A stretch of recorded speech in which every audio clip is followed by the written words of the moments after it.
Hello. Today we're just going to do a quick analysis on Atlas by Coldplay.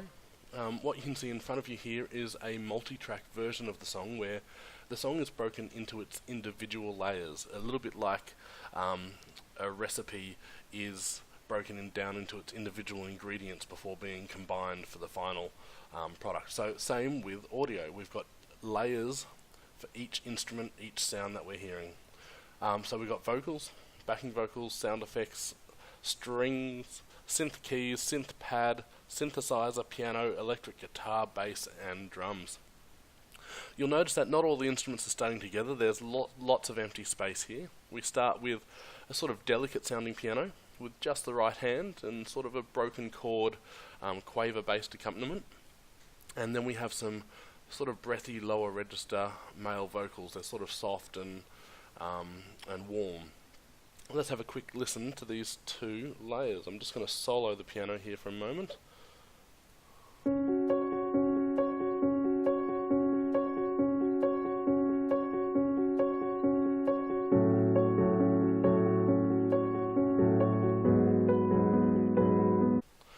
Okay, so quite delicate sounding, quite gentle. We've got a little bit of added density here with the chords in the left hand, the block chords that are quite syncopated too. So that's just giving a little extra texture, a little extra flavour. Also, we have our voices coming in here, our male vocals in the lower register. Let's just have a listen to those. Some saw the sun, some saw the smoke. And the vocals are relatively short phrases with lots of space between them, allowing that sensitive piano to come through. Alright, what do we have coming in next? Okay, so it continues with those sort of two instrument rolls for the verse, and then we hit our sort of chorus section here. Let's just have a listen to the whole of the song as it leads into the chorus. Caught in the fire, say oh, we're about to explode and carry you up.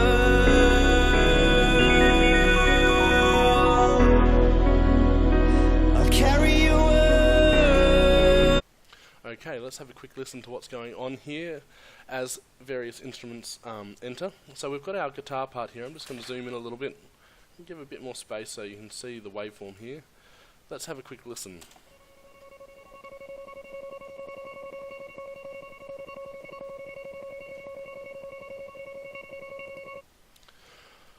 Okay, so we've got the guitar coming in here. It's more just a sound effect at this point, adding a little bit of colour and a little bit of density, so that's a sort of tone colour and texture aspect.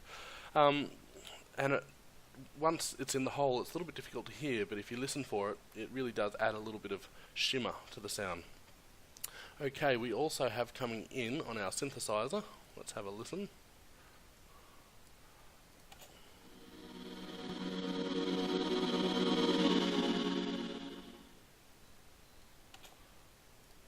Alright, so it's much more of a sound effect really than a melody or accompaniment, but it's got that sort of pulsating electronic feel. Again, quite soft, but it helps build into that change in section between the verse and the chorus. So it's adding density, adding interest to the piece. You know, it helps create interest. It's done deliberately. It's not an accident. So it helps build that tension a little bit, I think what I'm trying to say.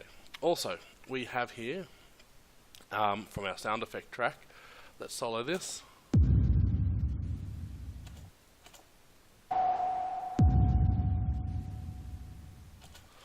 So this is a deep booming sound, quite hollow and airy. Again, you'll see it lines up nicely with our synthesizer to create that effect, and we also have our synth pad. Let's have a quick listen to this track.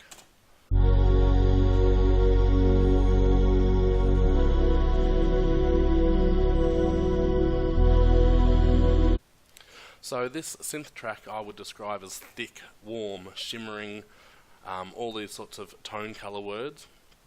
And density is a texture thing, so it's very thick, and you can see it's thick for quite a while, and then it thins back down to allow probably the piano and vocals to come back through in this verse. You can see there's a lot more vocal action happening through the chorus section as well. So our chorus starts about here, finishes about here, and definitely more dense, definitely thicker. We have more instruments added here. So we have a contrast between our verse, which is quite thin and delicate, to our chorus, which is stronger, warmer, more shimmering in its sound, and definitely denser, more instruments, thicker layers. And so that contrast creates interest in the music, which is, something that all music has, because we don't want it to be boring. Anyway, moving on. There's a really cool little effect here in the next verse, and this also helps to create contrast from the first verse. Have a listen to the hi-hat here on the drum kit.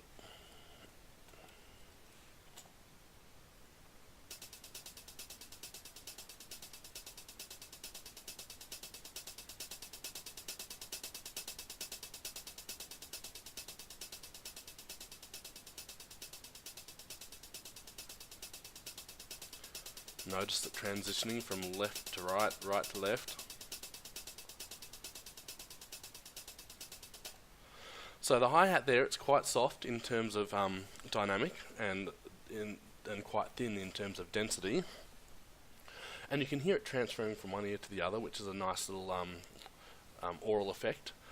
And so that's an added layer of density to our second verse. And you can see here, this is where our main drum kit enters, and I'll just play you this. This is for our second chorus.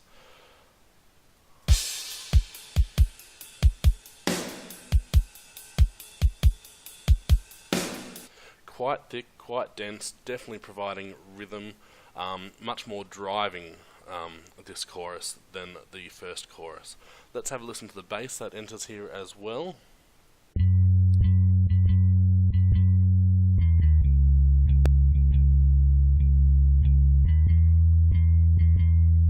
Again, quite thick and dense.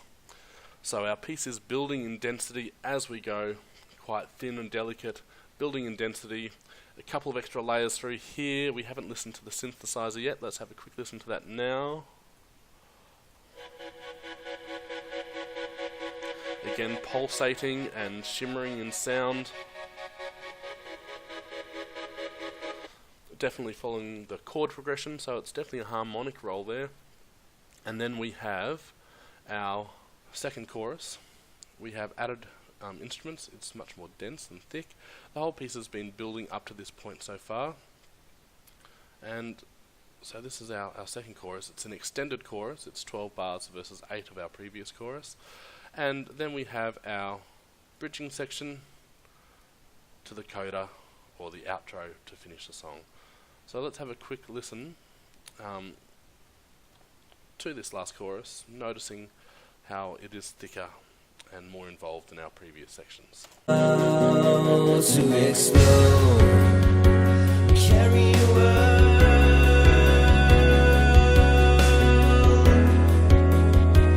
carry your world. Alright, so you can really hear the booming bass drum, the really dry snare drum coming through, and that density added from the bass. It really rounds out the piece, really warms it, and adds interest from our previous sections. Alright, we also have our bridging section here. Backing vocals.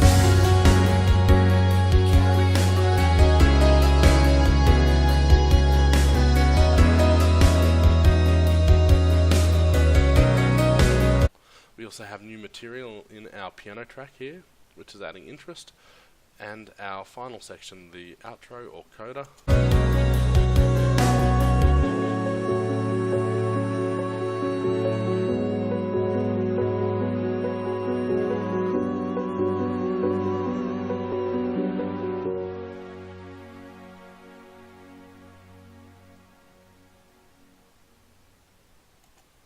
Alright, we have a nice little reference with the piano from its introduction, that broken chord accompaniment.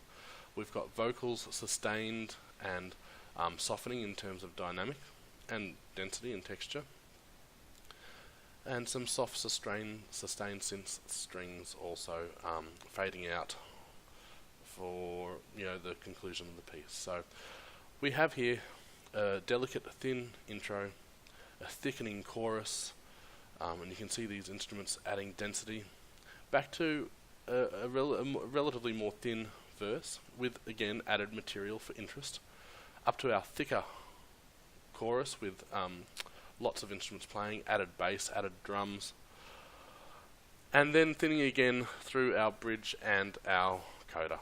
So an sort of very interestingly produced piece, a little bit different for Coldplay, not quite your standard verse-chorus format, but it's really quite interesting. It really builds over that sort of 3-4 minute mark and then fades away nicely.